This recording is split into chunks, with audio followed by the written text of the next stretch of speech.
Ladies and gentlemen, Dr. Timothy McKnight. Good evening, everybody. Welcome to week 11.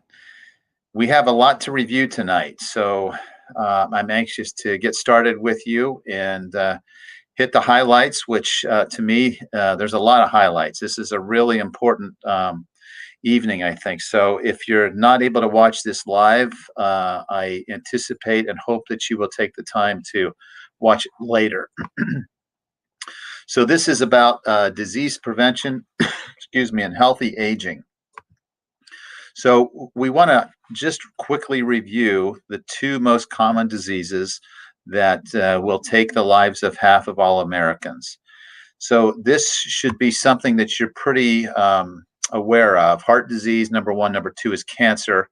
Number 3 is lung disease. But if you look at other studies, this is sort of the the test question. The third leading cause of death in the United States is medical care. So please be aware of the danger of too many medications. We call this polypharmacy.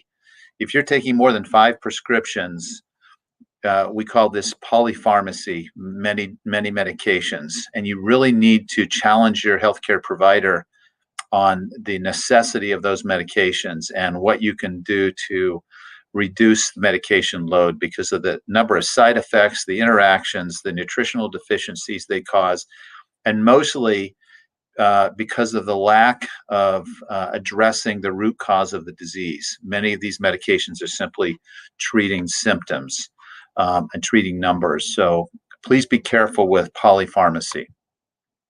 So preventing heart disease, we've talked a lot about that. And it's basically the blockage, the cholesterol buildup. And we talked about nitric oxide. And nitric oxide declines not because of your number of birthdays, but because of your lifestyle, because of eating processed foods, the typical American diet. So it impairs the synthesis or creation of nitric oxide. The nitric oxide synthase enzyme is inefficient and does not work well when we eat like most Americans. And so we have problems with blood flow. We have difficulties dilating blood vessels, which leads to hypertension. The same process leads to atherosclerotic plaque buildup, which we're looking at here in this image. We've talked quite a bit about nitric oxide. I've talked to you about Dr.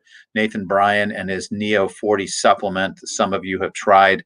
Those that I've heard about who've tried it have been pretty happy with it.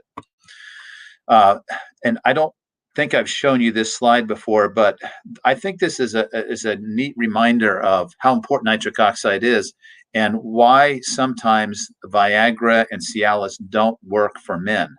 And what we're seeing here in this image is these. This is the artery, obviously, that where the blood is flowing through, and these little blue dots represent nitric oxide. Well, nitric oxide is released from the nerve endings, and it's also released from the arterial lining, but it quickly gets gobbled up by these enzymes that remove them from circulation. And when we take Cialis or Viagra, what it does is it prevents, it puts a false molecule in these enzymes to prevent them from swallowing up nitric oxide to remove them. So essentially, Viagra and Cialis allow the nitric oxide to remain in circulation longer. But if you're not making enough nitric oxide, if you're down to 15% production, this is why Viagra and Cialis don't work. So if you're not having success taking Viagra, Cialis, Levitra, you really have a significant nitric oxide production problem, and you need to address the root cause, which is diet and exercise. Again, heart disease, if you come into the office with chest pain, I'm thinking about how serious, how concerned am I that you're having a heart attack.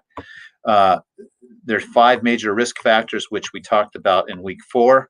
These are, you can see that obviously the last 4, we have a lot of control over. The first one we don't have control over.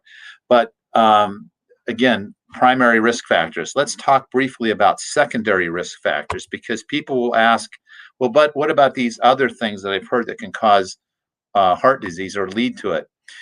We measured this in class, your C-reactive protein. If this is high, if it's above 3, it means inflammation in the arterial lining. If it's above 10, it doesn't necessarily mean it's inflammation in the arterial lining. You could have COVID, you could have a pneumonia, you could have a bladder infection, you could have bad autoimmune disease, and this C-reactive protein will be higher than 10. You can have a big gut, and this C-reactive protein will be higher than 10. So if your number is 15 or 16, this doesn't mean your heart disease is really bad. This just means there's more inflammation in your body, and we can't really interpret what that means for your heart health. But a C-reactive protein between 3 and 10 is indicative of atherosclerosis and poor heart health. So the remedy for this is weight loss through a plant-based diet and high-quality antioxidants. Sleep apnea is a secondary risk factor for heart disease. Sleep apnea is like you're being suffocated all night long as somebody's putting a pillow over your face. So it becomes very stressful. You have a release of adrenaline, which raises your heart rate and your blood pressure, and it reduces nitric oxide. So men with sleep apnea are more likely to have heart disease and erectile dysfunction. Women with sleep apnea that's untreated for a long time are more likely to suffer from heart disease because it impairs nitric oxide production. Then we have elevated homocysteine. This is a blood test that you can get. This is a chemical that has not been appropriately metabolized, and it injures the lining of blood vessel walls. I think I mentioned to you in week 5 when I showed you my lab work that I have a genetic defect of this enzyme. It's called MTHFR or MTHF reductase enzyme. Mine is only 60% effective at clearing homocysteine, so I have a natural buildup of it. Both of my parents have the same defect. Both of them have had open heart surgeries in their later years, and they're at the age of 79 and 85. Or 84. So this is not quite the same as early heart disease, but the remedy for this is to drive this reaction forward by taking B12, B6, and folic acid. That's how you lower homocysteine. So you get a B complex supplement from Nutriscriptives. You take one a day. It turns your urine bright yellow, but it drives this down, and it works for me when I take it. Reduces one of my risk factors for heart disease. Then we have obesity itself. The bigger your gut, the less nitric oxide you make, and the more general inflammation you have, which is measured by your C-reactive protein. So this is obviously, we talked about visceral fat, how bad this is. This is really important. If we're looking for optimal health, we need to lose that visceral fat. And most of us who are trying to lose weight obviously want to do that anyway. A type A personality is somebody that worries and are always wound up, and that means they have a lot of adrenaline. Adrenaline can raise the blood pressure and reduce nitric oxide. It goes back up to that pathway under sleep apnea. Inactivity is another way to prevent your body from making nitric oxide. Nitric oxide is stimulated when the blood vessels are stretched and dilated through exercise. So the more you exercise, the more you stretch those vessels, the more you're telling your body to make nitric oxide. But if you're a couch potato and you're never getting your heart rate up, you're not going to have any stimulus to make nitric oxide. And then finally, dental disease. There's another line of thinking that bacterial seeding, so you've got gingivitis or an abscessed tooth or problems with your teeth, these bacteria can get easily into general circulation and can cause inflammation in the lining of your heart and potentially cause atherosclerotic plaque in the coronary arteries. So these are secondary risk factors. They're not primary. The primary are the most important, but I wanted you to see these other ones because they also contribute to heart disease. And as you can see, most of these we have remedies to address. Really, the only risk factor for heart disease that we can't do anything about is our family history. But every other secondary risk factor and every other primary risk factor, a healthy lifestyle can substantially reduce our risk. And this is the number one killer. So you should feel empowered now to reduce your risk of heart disease. Preventing cancer, these are the most common cancers. I rank these in list order of their mortality rates. The highest death rate, the most deadly cancer is lung cancer, then colon cancer and breast cancer, prostate cancer. So if we go back to this slide, just so you can see the remedies, the lifestyle remedies that I put in here, you can see that by not smoking, by having a good diet, staying physically active, eating the right foods, that there's a lot that we can do to reduce our risk for some of the most common and deadly cancers. We are not just powerless victims in this cancer war. There's a lot that's in our power.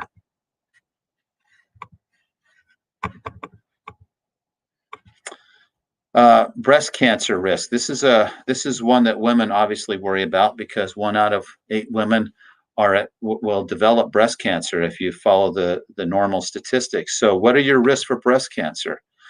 Well, synthetic hormones can put you at risk for breast cancer. So can pesticides and obesity, and you can see the list. If you want to reduce your risk of breast cancer, then you avoid as much as you can, you avoid the risk factors on the first column, and then you look at a healthy lifestyle rich in antioxidants, omega-3s, and then consider taking bioidentical hormones. Progesterone in particular can lower your risk of breast cancer by 30%, and testosterone can lower your risk of breast cancer. We'll talk about that more in a minute. And then, of course, visceral fat, just getting your belly, getting a big gut puts you at risk, increased risk for breast cancer, prostate cancer, uterine cancer, and colon cancer. It increases the bad estrogen in your body called estrone. It's not estradiol that's good for men and women. It's estrone, and this lowers nitric oxide. So more problems with blood vessel or hypertension, and more risk for heart disease. And this belly fat increases all markers of inflammation. So you should be pretty clear by now that carrying a big gut is very inflammatory, puts you at risk for some cancers, clearly heart disease, and it impairs nitric oxide production, making erectile dysfunction almost a guarantee. Then we move into screening tests that we should consider. These are the typical screening tests put out by the United States Preventive Task Force Service. There are other groups, such as the American College of Obstetrics and Gynecology, ACOG, and the American Academy of Family Practice. Different organizations have different recommendations for screening tests. These screening tests are all about cancer prevention. How do we screen for it to reduce our risk for cancer? Unfortunately, we can't put somebody in an MRI machine and scan cancer every 5 years to see if we can pick it up early. The reason is we don't want to put you at risk for procedures and interventions that might cause more harm than good. And so many of us have blemishes on our skin, on the outside of our body with time, and those same blemishes will happen on the inside. So we'll have a shadow in our liver, a cyst on our kidney, a spot on our lungs, and it doesn't necessarily mean cancer. So we should not be biopsying these abnormal shadows. We have to be really careful about it. So a lot of time, a lot of energy, a lot of research, a lot of experts have been involved in coming up with the recommendations that we have. So those who've had are at the age of 55 to 80, who have a 30-pack year history of smoking, meaning 1 pack a day for 30 years or 2 packs a day for 15 years, they can be screened with low-dose radiation starting at the age of 55 for lung cancer because they're at higher risk. Colon cancer, we can do a couple things starting at the age of 50. We can do a test on your stool to see if there's blood in it. A sigmoidoscopy is something we do while you're awake, and it's very uncomfortable, but the gold standard is a colonoscopy. Let's put you to sleep, put a tube in, and look at your entire colon, remove the polyp while you're sleeping before it becomes cancerous. This really will save lives if people will do this. I highly recommend that this be done starting at the age of 50, unless there's a strong family history that might warrant you to start this sooner. And this is done typically every 5 to 10 years, depending on what's found. If we find polyps on a colonoscopy, we might want to do it again in 3 years because polyps often can turn into cancer. The mammogram, women, you should all be serious about getting your mammograms starting at the age of 50. Now, this is the United States Preventive Task Force Service. Gynecologists will say start at the age of 40 and do it every year. I do recommend that you do this every year, starting at the age of 40, but at least by 50. We're really good at picking up these breast cancers early on before they get too out of control. And most women who develop breast cancer these days are able to survive it with the interventions that we have. So I strongly recommend that. Prostate cancer screening test, we've now stopped saying to get this PSA drawn every year. We used to say starting at the age of 50, you should do it. Now what they want us to do is a rectal examination every year after the age of 50 in men feeling for the prostate, but I don't think it's a very good test because the prostate's, about the size of maybe a little bit smaller than a tennis ball, and a finger just touching a small surface area, to me, is not a reassuring test that I'm not missing something because I can't reach my finger around and feel it. I still think the PSA blood test is a good screening test. We can be reassured that there's no cancer. We can be alerted that there might be a problem, that we follow it. And if we're really concerned, we can have you follow up with the urologist. So I think the PSA is still a good test to get on the screening test that some of you men have done every year. And I recommend that that's done. Cervical cancer is prevented with pap smears starting at the age of 21. You do it every 3 years unless you need to have it done more often. And by the age of 65, if they've been normal, you don't need to have any more. And then skin cancer, we used to recommend that this be done regularly. Now the recommendation is if you see a change in a mole or a lesion, a spot on your skin that looks different or is new and looks concerning to you, have your primary care provider or dermatologist look at it and reassure you that it's no problem, or maybe they'll intervene with a biopsy or just excise it. Because these are pretty common. We're trying to catch melanoma, which is very aggressive. We don't want you to have that. We don't want you to wait if something pops up that's new. And we have a section here on immunizations. And for the sake of time, and because for some people this is controversial, I'm not going to say a whole lot about immunizations. We have a whole list of, a couple things about vaccinations. The recommendations are constantly being updated. And we need separate recommendations for children and adults. So we can go to the CDC website and we can find these charts. We try to follow them in primary care the best we can. Each vaccine has consideration for special populations. So you should ask your primary care provider what's right for you. You can also go to the cdc.gov website for all the information you could want about any particular vaccine. For some people, vaccines are controversial. And some of these groups are pretty vocal, and they challenge the need for routine immunizations based on a couple of thought processes. One is the autism rate in children seems to be linked to the increasing number of vaccinations that young children get. They're just getting a lot of vaccines starting at birth, and from 2, 4, and 6 months, they're getting a lot of these vaccines. And there's controversy about what's in the vaccines. The experts say there's no aluminum. Other experts say there's still aluminum and mercury and other metals. So this is pretty heavily debated. And the largest groups, the American Academy of Pediatrics, American Academy of Family Practice, and the CDC, they tend to have the loudest voice. But you can't argue against the logic of some of these other groups when they start to challenge just looking at the data. You should know that with immunizations, there are rare but significant neurological consequences with some of them, particularly Gardasil and the flu vaccine. I've seen 2 healthy patients in their late 50s get the flu vaccine, and a month later end up on a ventilator for a week and a half because of a rare but not so rare side effect called Guillain-Barré syndrome. It's paralysis, and you become paralyzed in your hands and feet. It moves up your wrists and ankles up to your arms and your knees and your hips, and then your breathing stops, and you have to put you on a breathing machine and remove immunoglobulins that cause this problem. That's not something you expect to get from a flu vaccine, but it can happen. So there is no guaranteed free, no risk at all with vaccines. So there are less than perfect success rates in preventing some of these diseases. The old vaccine we had for shingles was only 50% effective at preventing shingles. Now the new one, the Shingrix, is much more effective. It's about 90 to 95% effective. There are profits and motives in the industry of vaccines, and it really depends on who you listen to as to how you feel about this.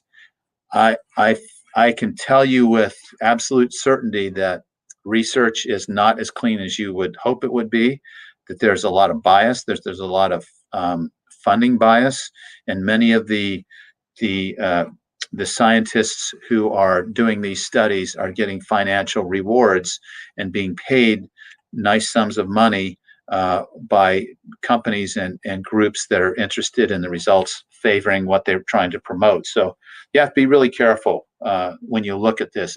Again, it's not as clean as we'd like to believe it is. And then other people say, what about our own inherent immunity? God gave us an immune system. Why do we need all these other vaccines? So here's just a list of some of the vaccines that are available. And you can see there's different age groups and different frequencies that are recommended. Again, you can go to the CDC website, and they're going to be very biased and one-dimensional about the recommendations for these. There are the anti-vax groups that are very vocal. And I guess, you have to study this out, and you have to be comfortable with what you're doing. Patients are asking me all the time about the COVID vaccine. I am not confident enough about the vaccine to say that it's for everybody. I have personal opinions that I'm going to keep to myself, but the most important thing is that you do what you feel is right for you.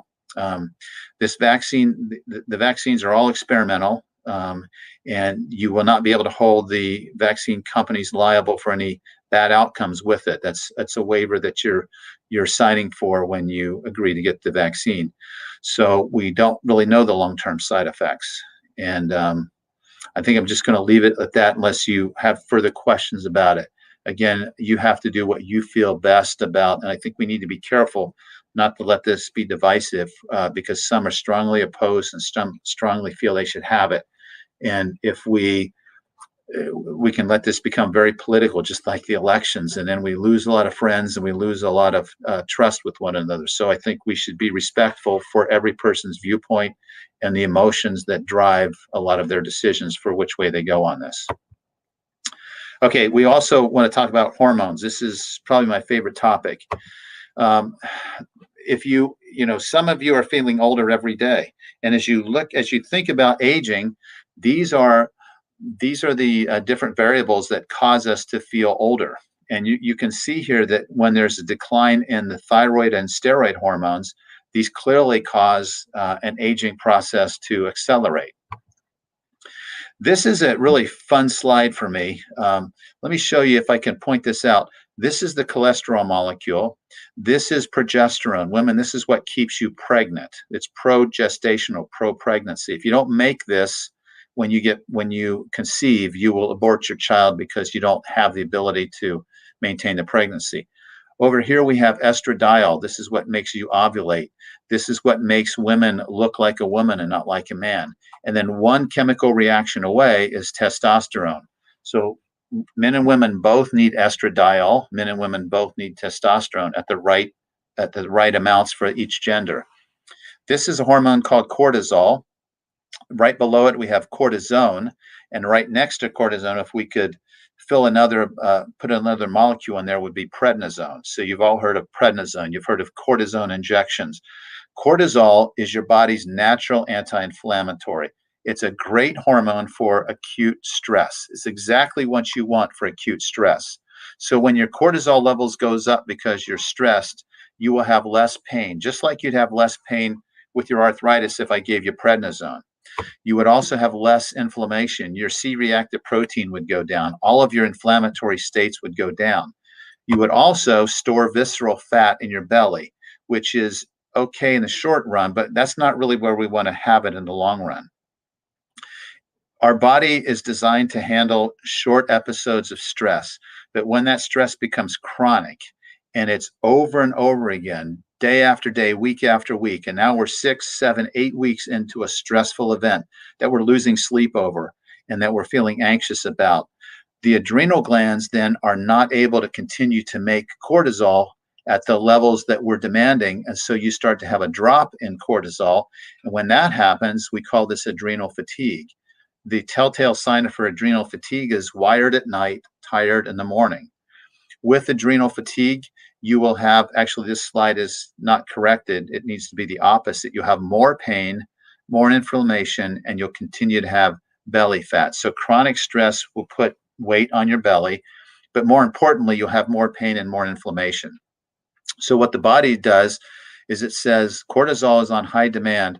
Let's see if I can help you out. Let's take your progesterone, women, and let's use the progesterone to follow this pathway to make cortisol, because You're in a stressful situation. You don't need to stay pregnant now. You need to stay alive. So we make progesterone. And now the progesterone that was keeping you feeling okay during your monthly cycles is now very low. And now your PMS is really flared up with this chronic stress because you've lost the optimal amount of progesterone.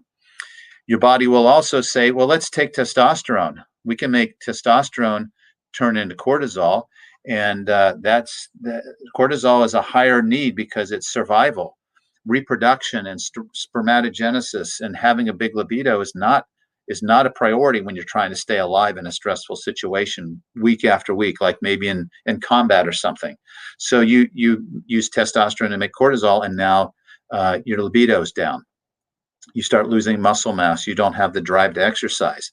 We can also take estrogen, and we can make estradiol turn into cortisol. So women, let's say you're 70 years old and you've been through menopause. The hot flashes and night sweats were at 55 and now they're gone. And that small amount of estradiol that you had that's now being used to make cortisol is now deficient, and now your hot flashes come back. And you wonder, where did that happen? I thought I went through that. Well, that's because the stress has caused you to pay a price to make more cortisol using estradiol. Another way that we can tell if someone is in adrenal fatigue, in addition to wired at night, tired in the morning, is we measure this hormone up here called DHEA. If this number is really low, we know that the body has been shuttling this molecule to make cortisol for a long time. And I do that in the hospital with hospital patients, especially the elderly. They have very, very low levels. They've been sick for a long time, chronic stress, and you'll see this. So what's the remedy for this? The remedy is to manage stress better. The remedy is it's not necessarily giving hormones, it's allowing this pathway to work like it's supposed to by changing the story that we tell ourselves when we're in the midst of stress. Okay, these are the age. This is just a depiction of what happens as we age, whether we're talking about testosterone, estrogen, progesterone, or DHEA. You see the hormone levels peak in our 20s. All of these hormones peak. This is a peak reproductive period, the peak time for athletic performance and physical prowess. We start to decline a little bit in our 30s, but most of us, from the time we're teenagers to our 30s, we still feel pretty robust. We have a good libido. We're still going to the gym if we're not involved in other things, and we can stay in pretty good shape.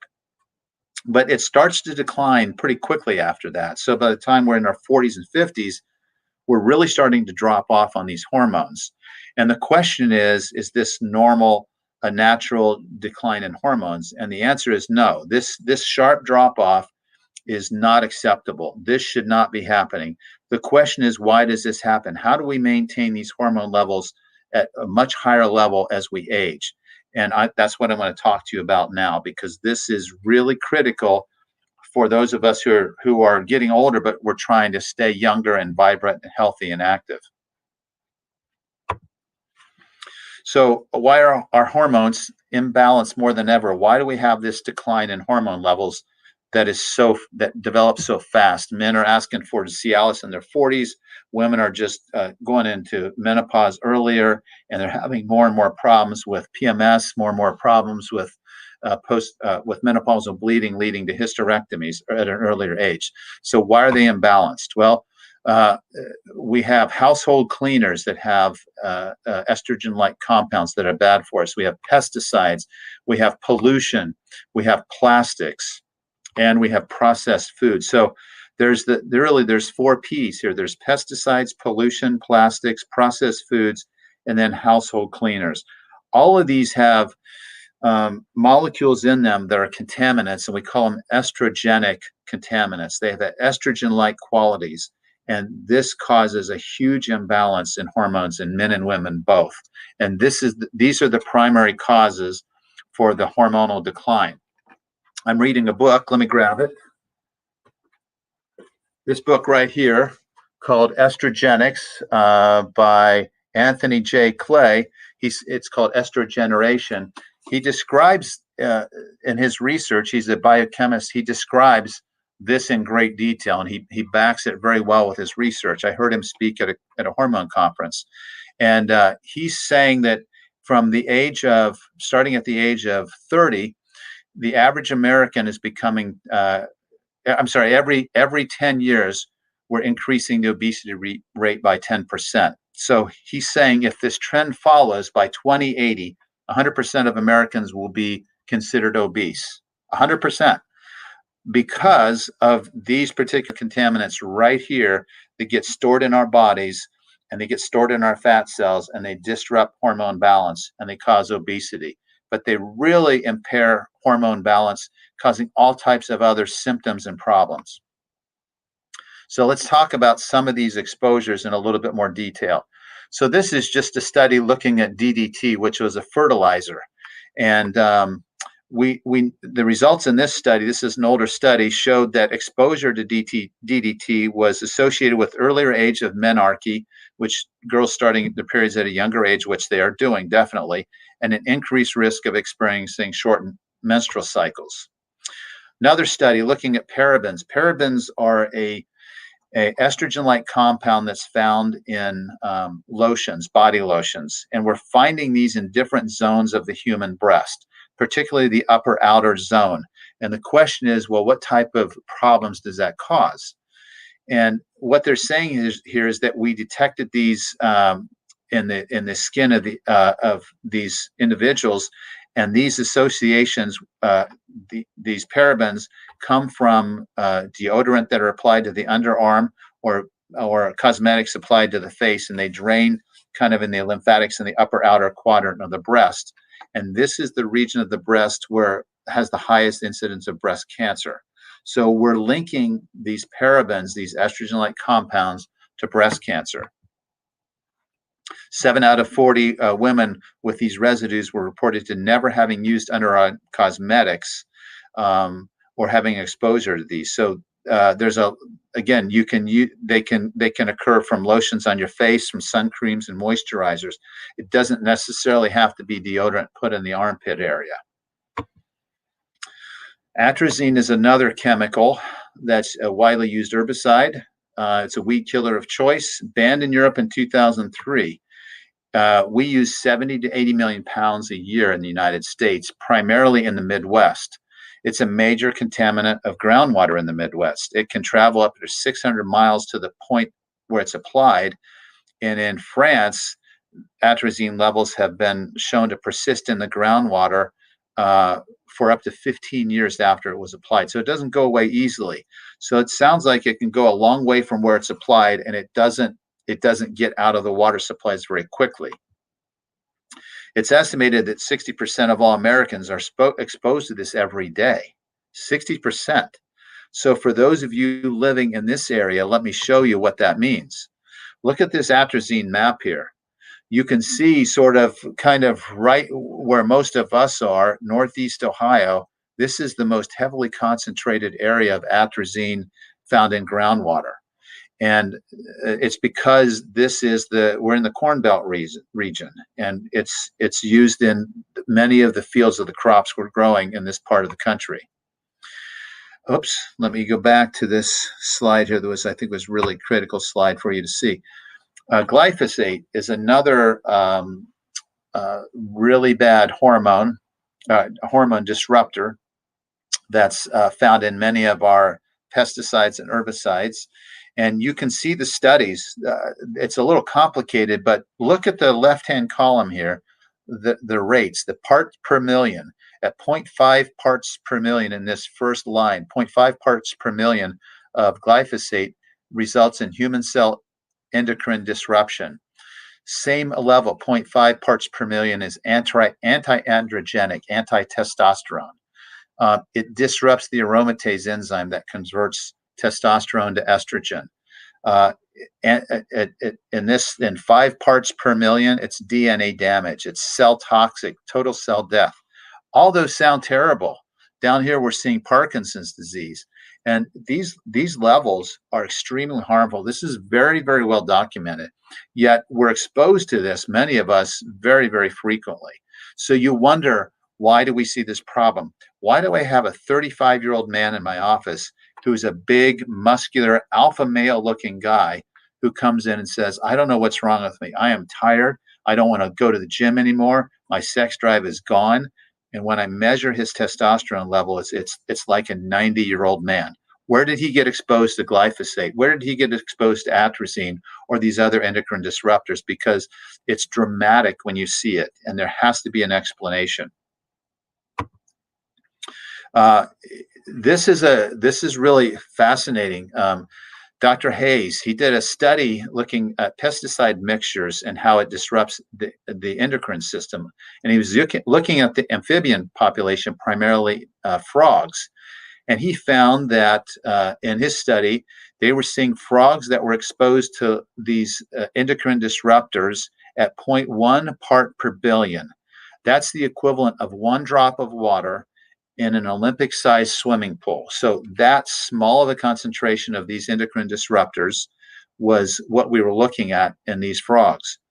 And then he observed that the urine of a farmer, let's say in the Corn Belt, contains on average 2,400 parts per billion of some of these compounds. Now, this is the same number of units, 0.1 part per billion in the frogs, 2,400 parts per billion in the urine of a farmer in some of these areas where it's high, because they're consuming atrazine and these other endocrine disruptors, and they're urinating it out. So there's a lot of urine that's very contaminated in many of us, particularly farmers.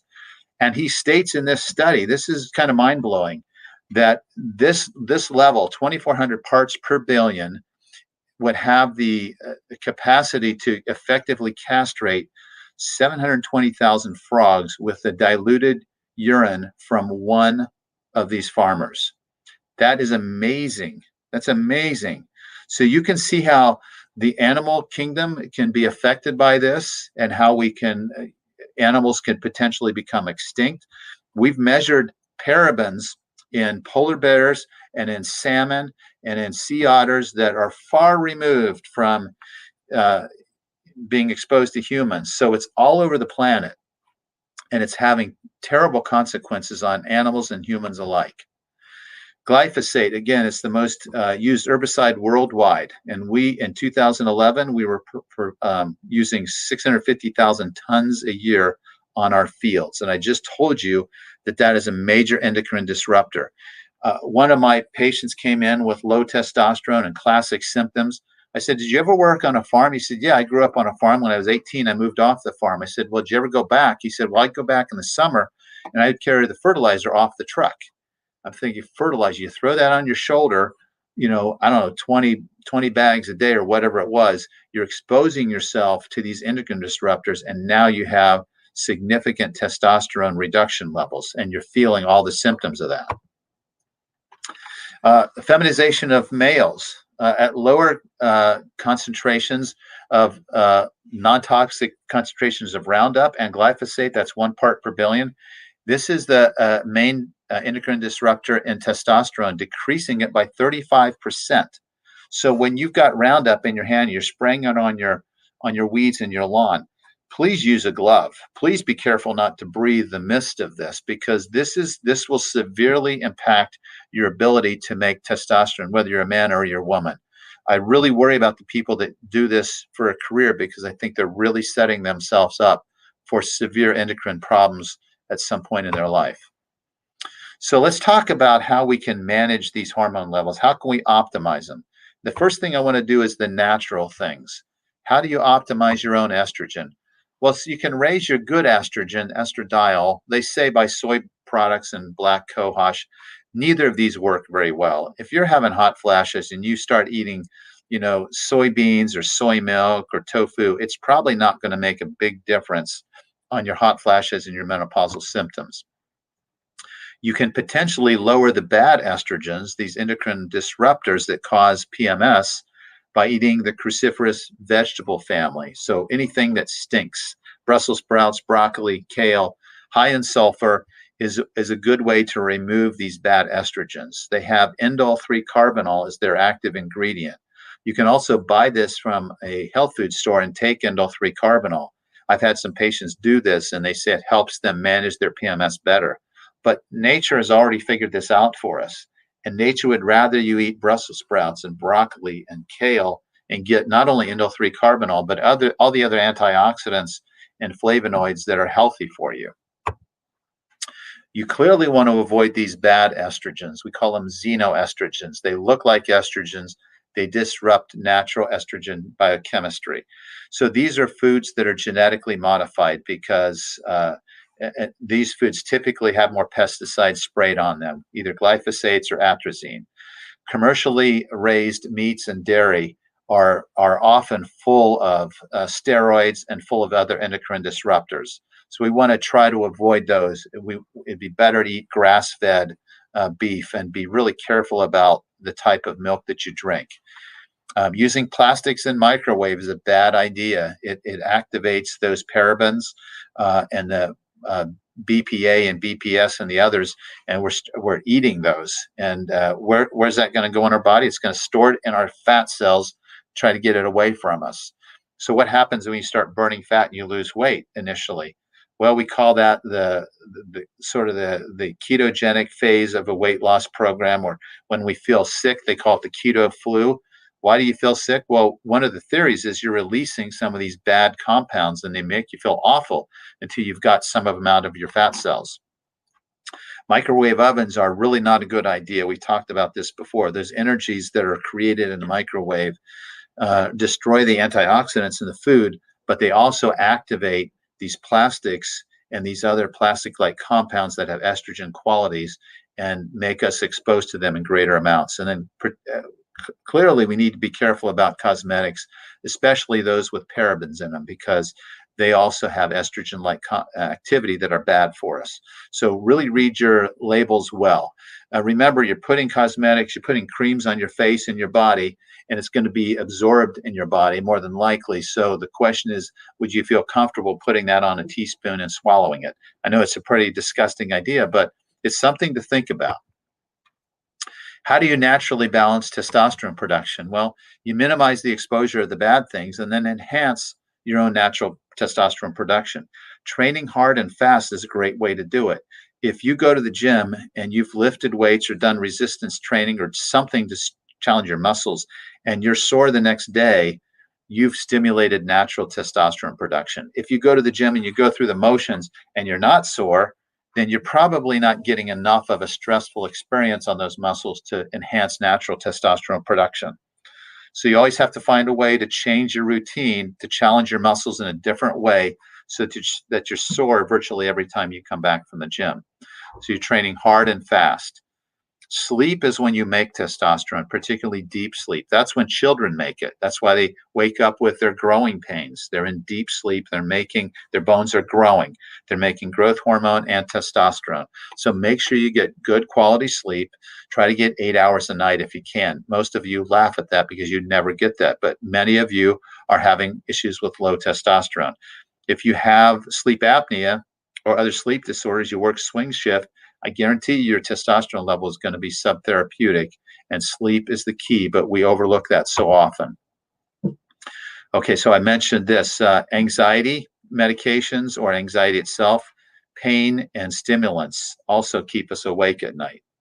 This is one of the most common problems in primary care, and many times we just go right to a sleep pill that doesn't address the root cause. And really, many of these sleeping medications cause more harm than good. I personally don't like using them for long term. Avoiding alcohol. Alcohol will block testosterone synthesis. You really have to be careful about your alcohol consumption. It's said at one of the conferences that weekly sex increases your testosterone production. It's probably not as much as you would want it to be, but it was reported. And then there's some supplements, vitamin C, B6, zinc, vitamin E, they all help to replenish the depletion of cortisol, and that can theoretically take the load off testosterone and enhance your testosterone levels.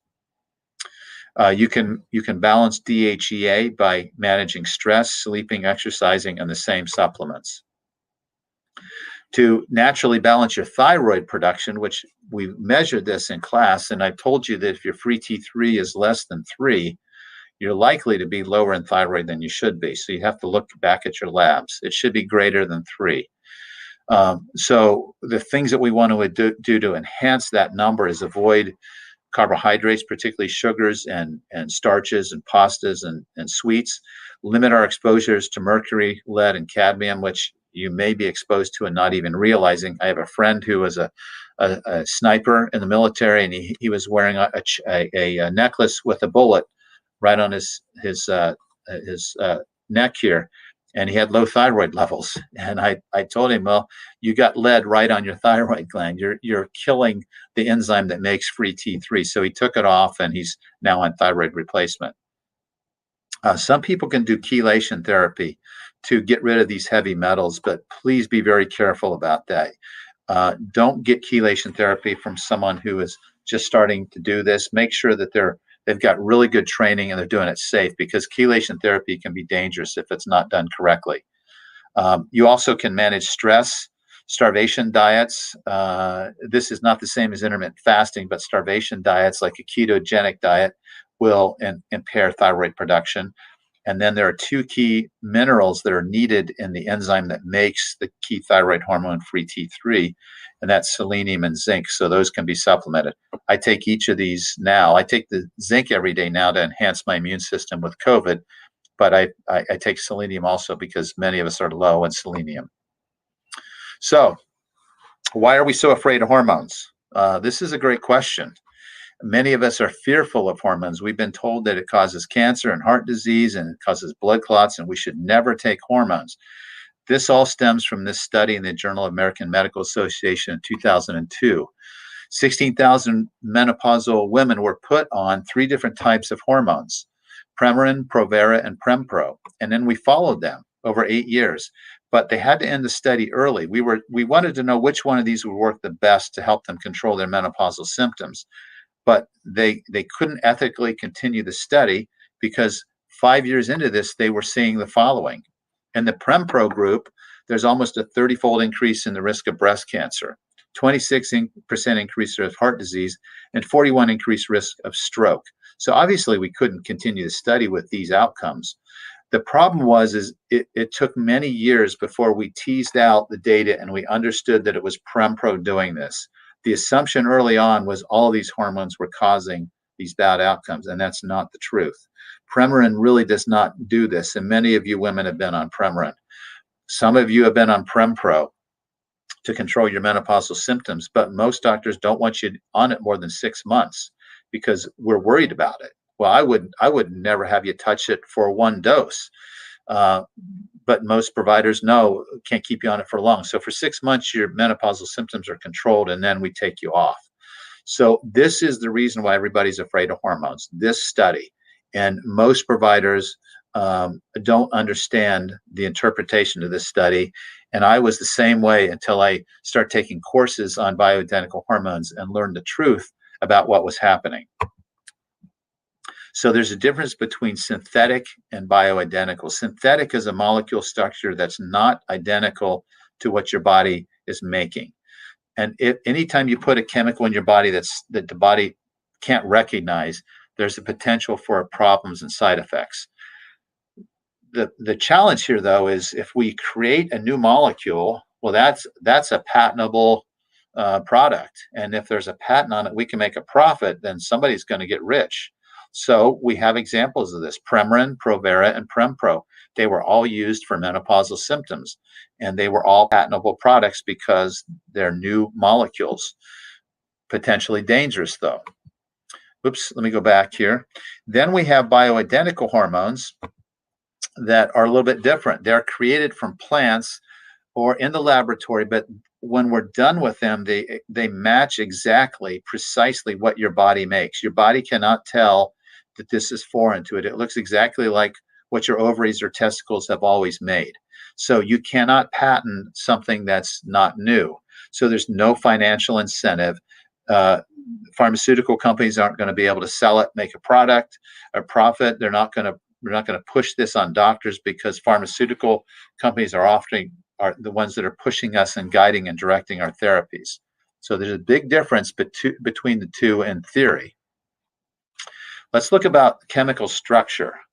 This is the chemical structure of benzene, which is a carcinogenic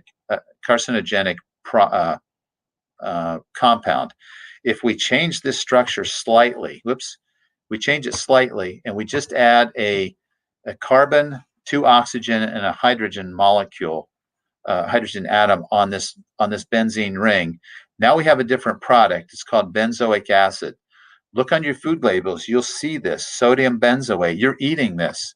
This is essentially a food preservative that's pretty much harmless.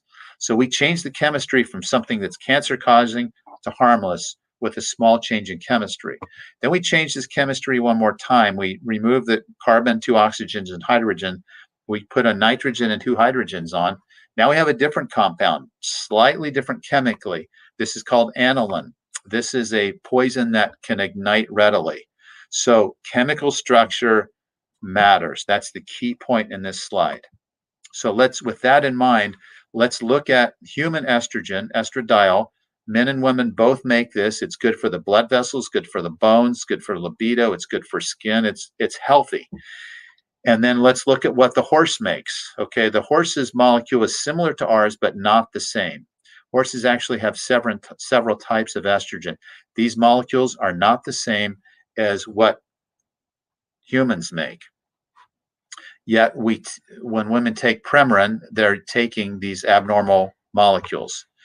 Let's look at Premarin. So in Premarin, if you take Premarin for your hot flashes, this is the molecule your body makes, women and men. This is what we make.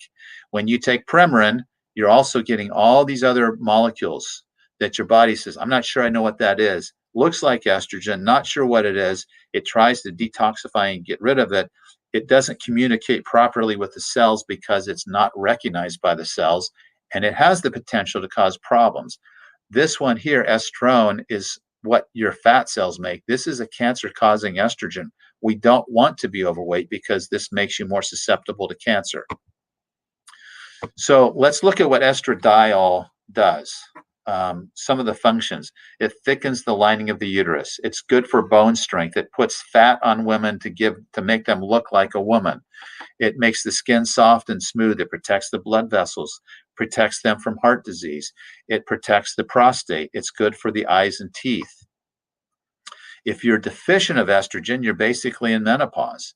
And menopausal symptoms include mood swings, fatigue, vaginal dryness, sagging skin and breast, depressions, the lower libido, urinary issues where you cough or sneeze and you're leaking, hot flashes, night sweats, forgetfulness, osteoporosis, which none of you want that, I'm sure. The benefits of replacing this is reducing and reversing all those symptoms. Who wouldn't want that? What woman would not want to have the leaky bladder stop, or the vaginal dryness be gone, or the libido come back after it disappears for no reason? What woman would not want to have her risk of heart disease reduced because now she's got estrogen again? So we have normal and optimal levels. Well, a normal level of estrogen would be in this range. If you're in postmenopause and you're not making it anymore because you're not ovulating, 50 to 75 would be normal. You don't want to be in the normal range. You want to be optimal. You want to be on the high end of normal if we're replacing it. And that's when you'll feel better. So we give you just enough where all these symptoms go away. And there's no harm in doing that because we're putting a natural hormone back in your body. There's no evidence anywhere that this causes blood clots, heart attacks, strokes, or breast cancer. Absolutely no evidence anywhere. Here is natural progesterone, women. Progesterone. This is what keeps you pregnant when you conceive. This is the synthetic version of progesterone called Provera. When we mix this molecule with the molecule of Premarin, it increases your risk of breast cancer, heart disease, and stroke. So here's the natural progesterone and the synthetic. This is bad. These little chemical changes here are very minor, but they really can put you at risk for bad outcomes. This is what's in PremPro. Okay, so what does progesterone do for you? It's the feel-good hormone. It's progestational, so it helps you maintain a pregnancy. Your immune system gets scared when it sees a baby growing. It detects a tumor that's growing out of control. It will try to stop that uncontrolled cell growth by a spontaneous abortion, a miscarriage. If it wasn't for this hormone progesterone that says, leave this growth alone, we want to nurture this growth, women would miscarry all the time because it would be perceived as a tumor.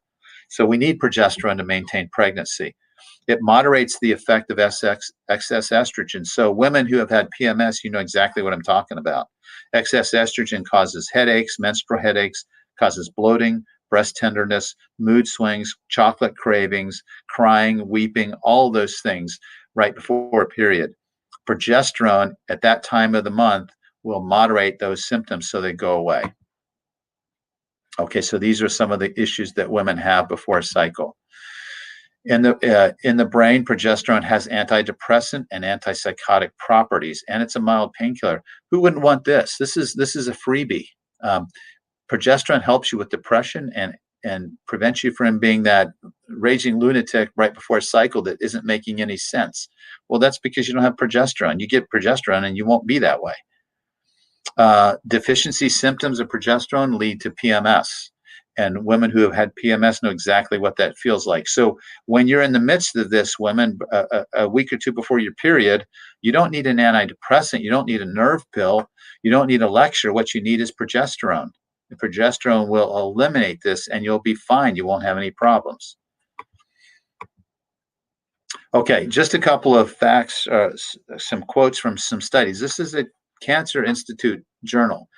Elevated serum progesterone concentrations are associated with statistically significant reduction in breast cancer risk.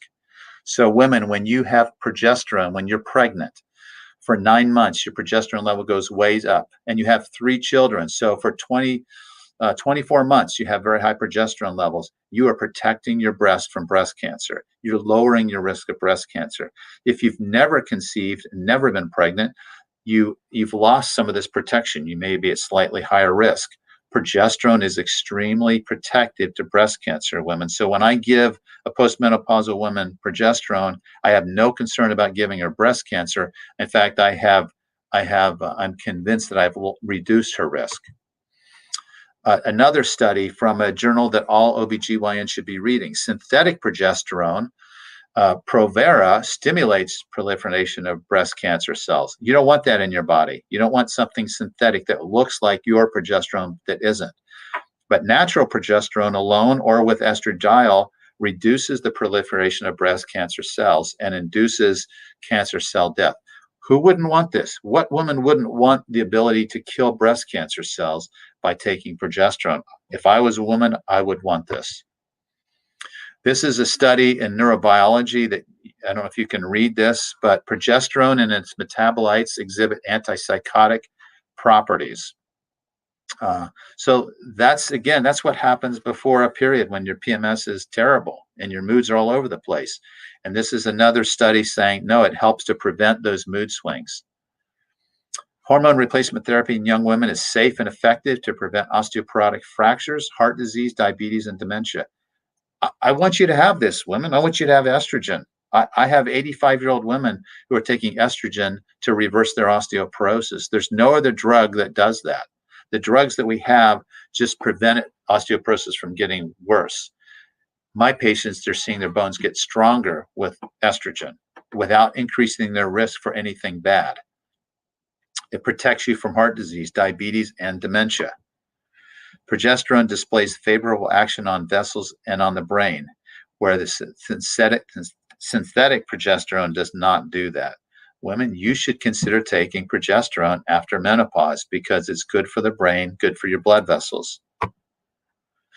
Natural progesterone confers no increased risk of breast cancer as opposed to the synthetic progesterones that do that. Those are quotes right out of the study, the articles, nothing that I wrote myself. This is showing you the typical cycle, 28-day cycle for a woman. The first day you bleed, you're starting to shed the uterine lining.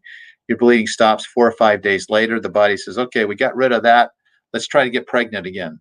So you have an increase over time here with this blue line of estrogen production until you get enough estrogen to stimulate the ovary to release an egg. There's the egg that pops out. Now the body says, okay, now we can get pregnant. So estrogen's done its job, but now what we need is progesterone. In case we conceive, we don't want the immune system to attack. So here's progesterone, not doing anything until after ovulation. And it goes up and it waits for about 7 to 10 days. If you don't conceive, it drops off quickly. And this decline in the progesterone levels quickly causes these capillaries and the lining of your uterus to start to twist together, or twist, cuts off the blood supply, and it causes you to slough off that lining. Here's the problem with PMS. You have progesterone levels here that make you feel good hormonally, but if your levels are here during this part of this cycle, a week or two before your period, you're going to feel miserable. So this is when we give women progesterone when they start feeling PMS, and they come right out of it. They go right through it with no problem. Nothing wrong about progesterone. Keeps marriages alive, keeps women happy. Okay, what about testosterone? It helps with energy, sex drive, muscle mass, bone density. It lowers the bad cholesterol, reduces the risk of blood clots, deficiency symptoms, belly fat. Men, you start getting that belly fat that you can't get rid of, you probably have low testosterone. You take testosterone, you're going to notice that belly fat starts to go away. You're going to have higher levels of bad cholesterol with low testosterone levels. You're not going to sleep well. You're going to have more joint pain. You're not going to have energy or stamina. You can still get out and cut the grass and do the things around the house that you need to do, but you're not going to feel like doing it. It takes more energy to get off the couch and do those things. Libido clearly is going to be an issue. Erectile dysfunction may be part of this. You're going to feel more depressed and irritable. So what man wants to feel that way? I wouldn't want to feel that way. At 48, I was even having hot flashes. I was having a lot of those symptoms plus hot flashes. I knew my testosterone level was dropping. And at the time I thought, well, I don't know why, but it is. Well, now I know it's all those endocrine disruptors that I've been exposed to over the years. Okay, so when we replace this, what do we get? Most men will start to notice their belt size is in a month or two, they go down at least a loop on their belt size. Their cholesterol levels improve. They have less risk for heart disease, less risk for dementia, better energy, better libido. For me, I couldn't get enough of weightlifting when I started on it. I slept better. I had more energy. I just felt a lot more competitive like my old self. This is showing you studies that say low serum testosterone levels and mortality are associated. So testosterone insufficiency in older men is associated with an increased risk of death over the following 20 years. It's independent of all other risk factors. So if we were to do I'm trying to think, it's not a hysterectomy, it's the opposite for men. I don't know what you call that. We remove your gonads, we take away your testicles. You don't make any more testosterone. Your risk for dementia, your risk for heart disease, your risk for osteoporosis, for depression will go way up. And men, do you know when we do this to other men? We do this to men when they have prostate cancer. We knock out their testosterone. We stop it. These men not only become tired and depressed and feel terrible, they almost are so depressed that life is not worth living, and the risk of suicide goes way up. That's the worst thing you can do for a man. I wish every urologist that uses this approach would try living without just cutting off a man's testosterone, because it's an awful feeling. I had a patient in his 80s who had this done because of prostate cancer, and he was sitting in his home wanting to die. He had no energy. He was depressed. Life was over. I told him, I said, hey, it's time for you to get on testosterone, because testosterone is not going to cause your prostate cancer to accelerate. 2 weeks later, he's in the gym, working out, smiling, getting stronger, flexing. His libido's come back. His life has come back. His mood has changed. It made all the difference. Men, you want to maintain healthy testosterone levels. It's just absolutely imperative if you want to age well. And it's not going to cause a problem. It's not going to hurt you.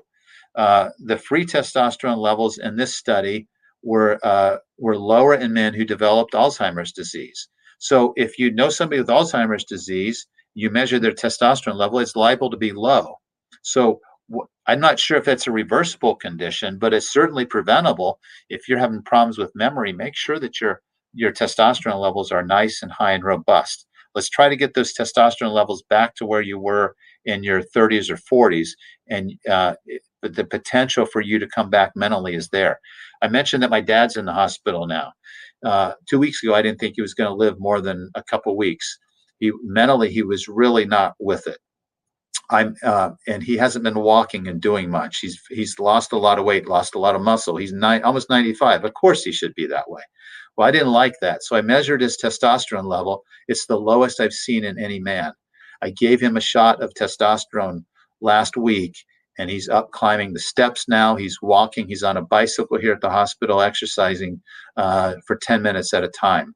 I'm convinced that that's part of the reason he's recovering, and his memory is improving. It's still not perfect, but he's telling war stories now, and he's asking about things that are relevant. So I think it really can make a difference. No harm in testosterone for men at any age. Prostate cancer was present in more than 1 of 7 biopsies that have a normal PSA.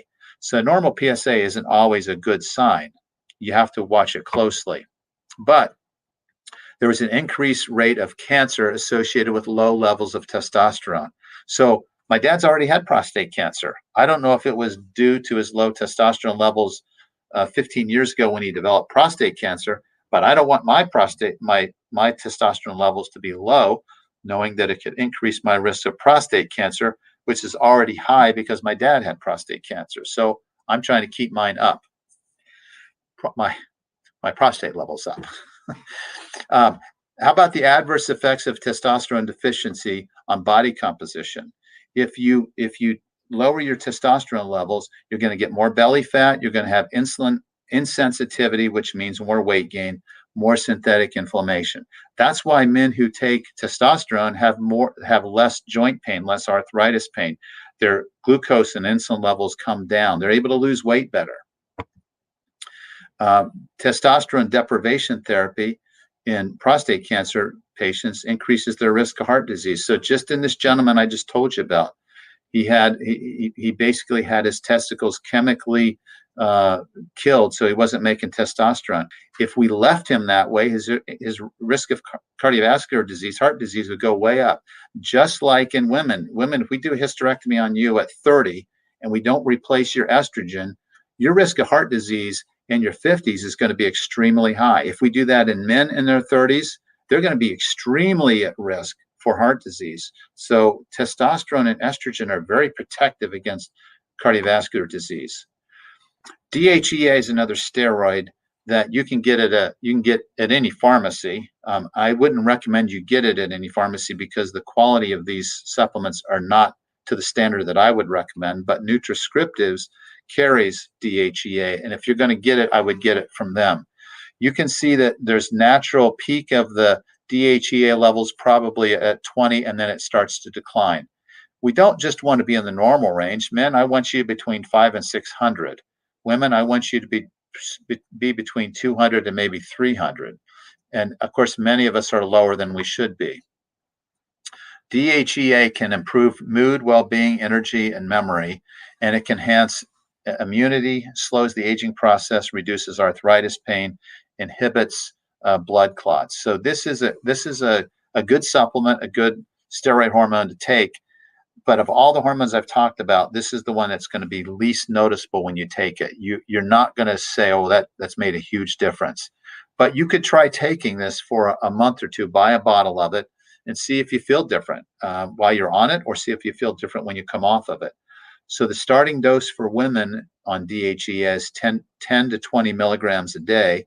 And for men under 200 pounds, it's about 75 milligrams a day, and about 100 milligrams a day if you're over 200 pounds. So try it. I take 75 milligrams every day just because I know it's healthy for me, but I can't say with confidence it's made a huge difference in these areas. So this is telling you that low levels of this hormone predict all-cause and cardiovascular mortality in this Swedish study of men. So they basically looked at these elderly Swedish men, and they found that those who had really low DHEA levels, the sulfated form, had a higher risk of death from all types of death. So why put yourself at risk? Take DHEA, have nice robust levels to protect you from early premature death. Thyroid is is the last hormone we want to talk about. It regulates temperature, metabolism, and thinking. The common symptoms of deficiency are cold intolerance, weight gain. The three most common ones for me are hair loss that's unexplained, that's more than usual, brittle nails, and dry skin. You got those, I'm thinking immediately you got a thyroid issue. If you're fatigued on top of that or have some depression, I'm thinking you might have a thyroid problem. Then I look at your thyroid levels and I make a decision. Most providers measure the TSH or the free T4 levels. These are going to always be normal. They're not going to tell you what's really happening in your cell because your cell doesn't care about either of those hormones. What your cell is looking for is this T3. This has 4 times more activity than T4 does. So the cell loves T3. We need to measure that and make sure that level is really high, really optimal. That's why we measured it with all of you at the beginning of the class. On the bottom left here, it shows you the normal range. The optimal range is 3.5 to 4.5. Teenagers often have levels of 6 or 7. So doctors get all worked up when these numbers are too high outside of the normal range. Well, it doesn't cause any problems. And if your heart rate is too fast on it, then you're taking too much. If you feel shaky or nervous or jittery, you're taking too much. But otherwise, you don't treat a number, you treat the symptoms. And most providers are afraid to do that because they really worry that thyroid is going to cause heart problems. Yes, it'll cause palpitations and a rapid heart rate if it's too much, but it doesn't cause atrial fibrillation. It doesn't cause atrial fibrillation. I can prove that to any cardiologist, but it can make the heart beat faster, and we don't want that because that doesn't feel good. One way to enhance your thyroid's natural production capacity is to supplement the enzyme that makes free T3 by taking zinc or selenium. That's what this study is showing. This is, I'm not going to go over this slide. In the back of the workbook, there's a whole section on 2 or 3 pages on thyroid metabolism that explains all this on the slide here. And the workbook also explains this, so I'm not going to take the time to go over this because it's kind of redundant. Recent studies suggest that relatively low thyroid function within clinical reference range is positively associated with risk factors for coronary heart disease. So you don't want your thyroid level to necessarily be in the low normal range. You want it to be high normal because low normal is associated with coronary artery disease. Whoops, there's just some more. I don't know if there's anything on that slide that I wanted to highlight for you. Just talking about how the higher it is, the higher the free T3 level, the more likely you are to live longer and have better cognitive function. Okay, melatonin is the last hormone. This is kind of a cool one. People have problems sleeping. Melatonin is your natural sleep aid. God gave you a sleeping pill. It comes in your brain. There's a little gland in the middle of your brain called the pineal gland, the size of a pea. It makes melatonin for you every day. You go out in the sunlight, natural sun enters your eyes. It tells your pineal gland to make melatonin. You make the melatonin. You go to bed at night, natural light drops, melatonin gets released. It makes you feel tired, sleepy, and you go to bed. We prevent the production of melatonin by wearing sunglasses outside and living in the state where we hardly ever see the sun. We're inside a lot, so we're not making it very well. Then we go to bed, and instead of the natural light dropping off, we have the lights on. We're in bed with our laptop or our cell phone, and we're getting all this unnatural light, so we're not releasing it. So if you're having sleeping problems, first try melatonin. It does other things. It's a mood enhancer, it's an energizer, it's a sleep regulator, it lowers your blood pressure, and it's an excellent antioxidant. Why wouldn't you want to try this? The problem is many of you have tried melatonin and it didn't work. And the reason for it is you didn't try the right one. You didn't get a micronized melatonin, a high quality melatonin. Don't get any supplements from a discount chain. You're getting junk. Just don't waste your money from Sam's Club, Walmart, or even some of the name brand stores like the Vitamin Shop and some of these other places. They're just not going to work for you. Get a high quality melatonin. Get one from Nutriscriptives. Get it from the health food store, or get it from Mako's Market and Pharmacy, the NutraScripted brand. Take 1 milligram, take 3, take 5 milligrams. If it doesn't work an hour before bed, then maybe take another one. And each night, go up on the dose. When I first started, 1 milligram put me to sleep like a baby and kept me tired the next half a day. Now I'm up to 5 milligrams and I sleep great. Dr. Rouzier, who teaches this course to us, he takes 50 milligrams most days, and when he's traveling through time zones, takes 100 milligrams. I would probably hibernate all year on 100 milligrams, but everybody has a different threshold. So please, if you have sleep problems, take melatonin, get a high quality, escalate the dose until you've satisfied yourself that it's just not going to work. So let me show you what happened to my experience with supplements, plant foods, all the things we talked about, and then what happened when I added hormones. I was trying to burn belly fat, and it just wasn't working. It was painful. So I decided, well, this is a picture of me at about 47 or 48. And this is in the middle of the afternoon. I jumped in the swimming pool. It was cold. I was wide awake. And 10 minutes later, I'm fast asleep. Well, I shouldn't be fast asleep 10 minutes after swimming, but my energy level had declined. And you can see the shoulders there. There's no muscle on the shoulders. I've got a little pooch belly, visceral fat knocking down testosterone, visceral fat inflammatory, cholesterol levels are high. And then my sons were asking me what size bra I was wearing because I got these man boobs. So this is not a very pleasing picture. I would not show you this picture if I didn't have an after picture. So let me show you the after picture. This is what happens with training right, with the weightlifting, weight resistance, eating right, and taking the hormones. So it's quite a difference physically from doing the right things. I wasn't ever able to do a wide grip pull-up. Now I can do about 5 of these. So the testosterone gave me the drive, gave my muscles the boost they needed to respond. Most of all, it made me want to be in the gym. It made me want to be assertive and to not feel like I'm old. So Dr. Rouzier is the expert. This is a book. If you want to learn more, you can get this book and read all about the research and science behind hormone therapy. I'd be happy to help any of you who want to see me for hormones because I've been trained by the best. Do not get hormone replacement therapy from someone who has not been trained by Dr. Rouzier because there's a couple other groups. They don't do it right. They get into troubles.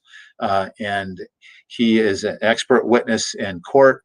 He will defend doctors that do this right, that follow the research protocols. And if you step away from research and what's well documented, you're going to be in trouble because he'll annihilate you. So great man, very, very well trained. He's training thousands of physicians every year to do this. More and more people are doing it. There are other books that also go over hormones, the safety of them and the benefits of them. And again, hormones, the right hormones are good for us. Synthetic hormones are bad. All these are excellent physicians. I've heard them all speak. They do a great job in these books, but Dr. Rouzier is the best. So this week, I want you to teach your friends something you learned about nutrition. As you teach, you'll really start to understand it. You'll realize, I thought I understood this, but maybe I missed something here. And I also want you to develop a meal plan for the holidays. For Easter Sunday, I want you to be thinking about what you're going to eat, what you're going to not eat. Just plan it out, plan it in advance, and then execute your plan. I'm not really telling you you can't have something like ham or mashed potatoes on Easter, but I want you to be proactive in deciding what you're going to eat and how much you're going to eat. And then you're going to continue your fitness exercises and the other things we talked about. Next week, we're going to review what we've learned, and we're going to we're going to go back over it, highlight the previous lectures, and see how much you've learned over the last 12 weeks. I think it'll be a really good summary. So let me see if I can jump out of this and entertain any questions that you might have. You have a bunch. Okay, so a bunch of questions. I'll do my best. I know this is a long one, but I don't know who's on these calls, who's listening on Sundays, and who's waiting for tonight. So with a 50-year-old woman who started not having periods, at what point do blood work see the hormones are needed? I go by symptoms primarily. But we can measure a hormone called FSH and LH. When those are high, that tells us the brain is really screaming at the ovaries to try to make you ovulate, and they're not responding, so the levels go way up. That's one way to confirm it. Menopause is defined as a year without a period. So if you're 50 and you're starting to see this, you're probably feeling the effects of hormones. The lifestyle interventions I talked about might help you get through, but to really feel good, to be able to lose some of that belly fat more effectively, you have to take hormones. And you're not going to lose the belly fat just taking hormones. You've got to go low carb, you've got to go intermittent fasting. But if you supplement with hormones, it'll make a huge difference because you'll feel so much better and all those symptoms will be gone.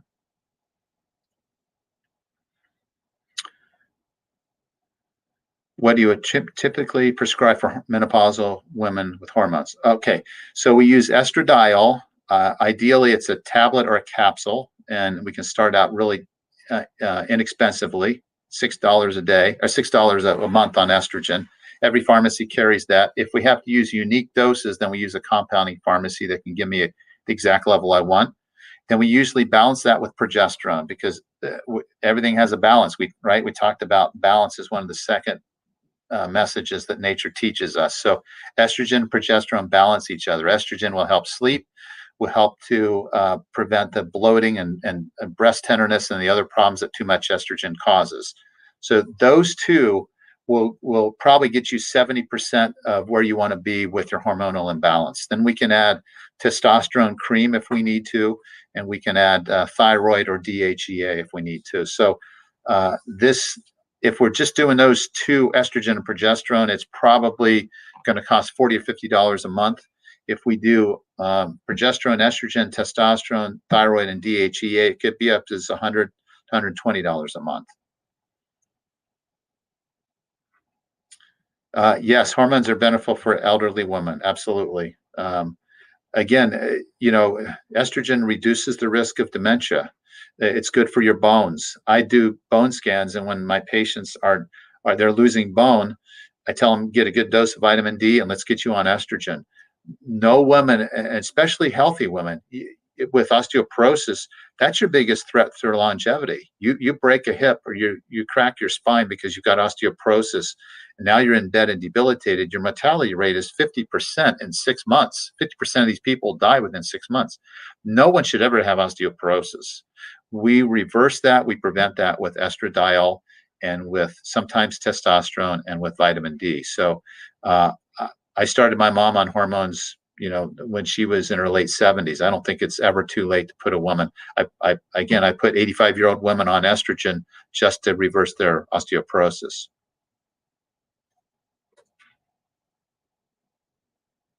Does the water that you use take wax off of cucumbers?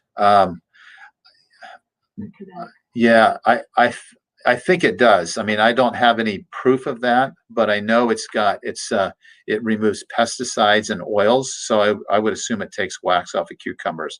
It's very rich in alkalinity, so it's a pH of about 11.5 that tends to do that. If you watch the video by Pat Boone that Pat Boone introduced on Kangen water, you'll see how the oils and the pesticides were removed from the tomatoes that they soaked in the alkaline pH water. So I would assume that it does, but I can't say with proof. Will hormones stop? Not sure what that means. Do they just stop? When you go through menopause, you don't completely stop making hormones. You make small amounts. And some women don't feel the effects of those small levels, but some do. So, yes, nature wants those levels to stop. And that was one of the basic questions I had when I learned about this. Why are we interfering with what God intended? God had said, when you're done with your childbearing years, you don't make estrogen, you don't make progesterone. Why are we intervening? Isn't this supposed to be natural? Well, it is, but the problem is we have all these endocrine disruptors and they make us feel awful. So until we can live in a clean environment that are free of all these endocrine disruptors, the only way to be optimizing your hormones and feel good is to take high quality hormone replacement therapy. So that's my feeling on it. But I don't push it. If you don't feel like you're really symptomatic, it's hard to spend $100 a month on something that you don't really feel has changed how you feel. So I guess that would be my question, Sandra, or my answer. She didn't finish the question. She just typed. Oh, okay. So she's typing a question now. Okay. Type the rest. Go ahead and go to the next one. Okay, we'll go to the next slide. How can you clean pesticides off food without having the kinetic water machine? I don't know. Good question. Maybe soap, soap and water. I don't know. It's water insoluble, so it probably would require some kind of a soap or detergent. But again, I'm not sure how good that is for the plant, so I can't tell you. I think that my answer would be to try to get your produce as often as you can from a local farmer or a market where they're telling you that they haven't used pesticides on it. Will hormones help with energy, help reduce the aging process? Yeah, it'll help reduce the aging process, and it'll probably help energy. What helps the energy is testosterone and sometimes thyroid. Estrogen probably won't help your energy, neither will progesterone unless it's helping your sleep quality. Testosterone is really what helps your energy. Some women are afraid to take testosterone because they're alone. They don't want to have their libido jump up. But it can help their energy level. It makes them feel more robust. And with that, I just say you dose the testosterone as much as you want to be able to manage any feelings you have about increased libido. Maybe you don't want it real high. So instead of using it every day, you use it 3 days a week. But I would say testosterone is most likely to help you with your energy, your attitude about exercise.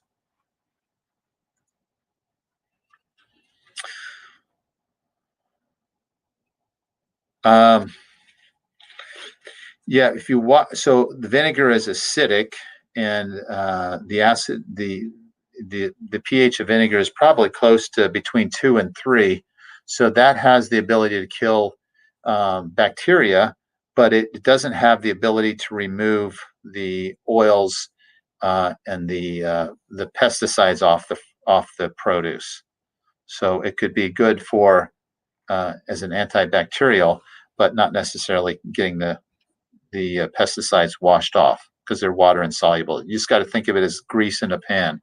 How do you get grease out of a pan? You use something that's a detergent like soap or real alkaline water. Yeah, so testosterone can protect from prostate cancer. Yeah, the research says that. Now, it doesn't say it guarantees it. It can lower the risk. So the other things that you do to lower your risk of prostate cancer is you don't eat a lot of red meat, you don't drink a lot of milk, you don't carry a big gut around. I mean, healthy lifestyles. Vegetables are good for the prostate. There's supplements like saw palmetto that they say is good for the prostate. Selenium is good for the prostate. But all those things combined, you put that all in a bag and mix it up, and that's what you got. But testosterone can help a man feel more robust and feel better and protect them from prostate cancer. Once they develop prostate cancer, then we have a problem because, and I have this with a couple patients who have prostate cancer. The oncologists don't want them on testosterone. It drives up their PSA. So I have one gentleman who was feeling great. He had prostate cancer. His PSA was low. He was feeling great on the testosterone. He's feeling back to himself. The PSA started to go up. He had to stop it. Then they found that his prostate cancer had metastasized, and now they're trying to manage it. Now his PSA is coming down again because they've stopped testosterone production, but he's feeling awful. He's not feeling like himself. So that's a tough place to be in. It's not the testosterone that caused the prostate cancer to metastasize. It just doesn't do that. But everybody thinks it does. So I don't go against what the oncologist says. So that's a long answer to a simple question, Debbie. Yes, it can protect you from prostate cancer.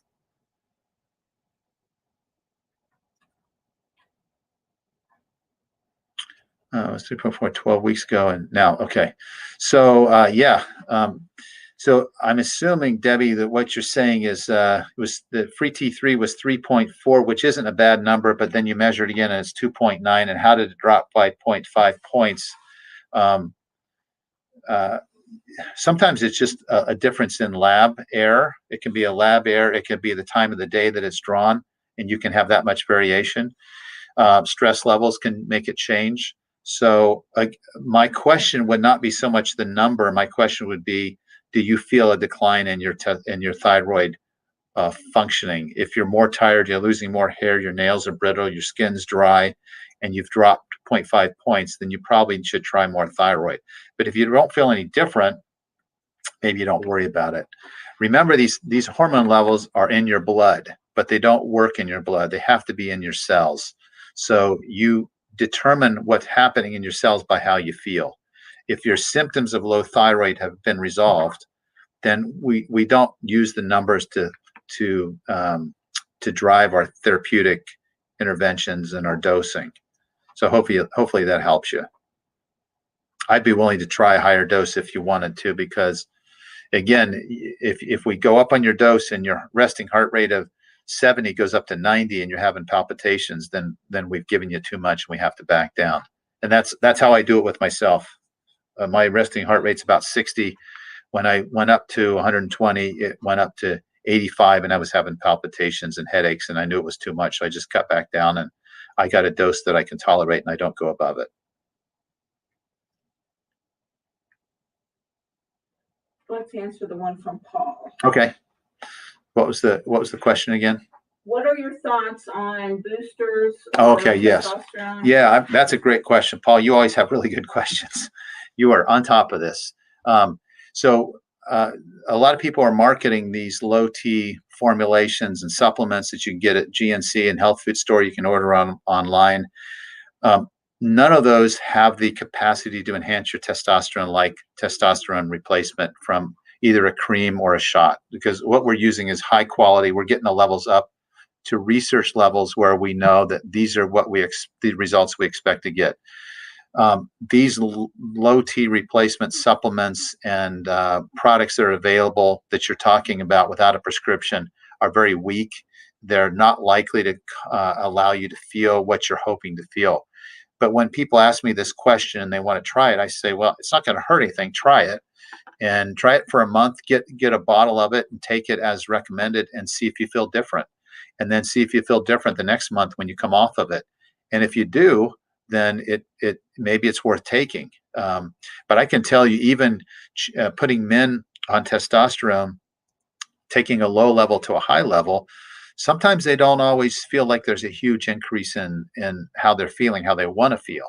Usually the men that don't respond to testosterone very well are very obese, and they've got so many other factors that are interfering with their ability to feel robust and energetic. I've been on testosterone for 12 or 13 years. If I don't get enough sleep, if I don't eat the right foods, I feel sluggish and I don't feel good. So I can't really tell I'm taking testosterone. But if I'm leading a halfway healthy lifestyle, I can tell a big difference in the gym. So I would say be careful. I'm not confident that those products would make a difference, but it wouldn't hurt you to try. And again, if it doesn't work for you and you want to give it a try, I'd be happy to see you to help you out with what I do, because it really seems to work for a lot of men. And I just knowing you, I think you'd do well with it if you wanted to try it. Does that cover it, Kelly? Is there any other questions? There was one yet. If you don't take Nature Thyroid 2 days in a row, yes, it will be lower. Those thyroid medications, Nature Thyroid, NP Thyroid, Armor Thyroid, they have a pretty short half-life.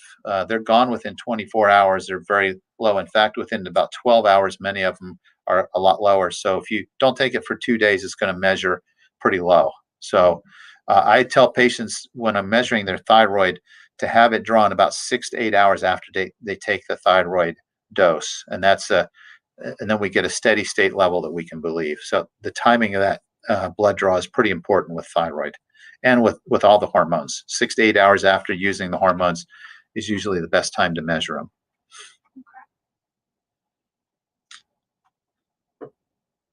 All right, does that do it? I think so. Okay. You guys can post other questions online. Dr. Jakubowski is out on vacation. We're going to try to post some videos of exercises in the gym when he gets back. So we'll keep posting things even after the class is over, because I want to show you the right way to do some of these exercises in the gym. But I hope you enjoyed tonight. It's been a lot of fun. I hope you're all having success, enjoying the good weather, and reaching the goals that we've set. Thanks for being on this one. Again, it's a really long one, but I'm glad you joined us, and I hope you learned something that will help you. So have a great week, and we'll see you next week for our wrap-up session.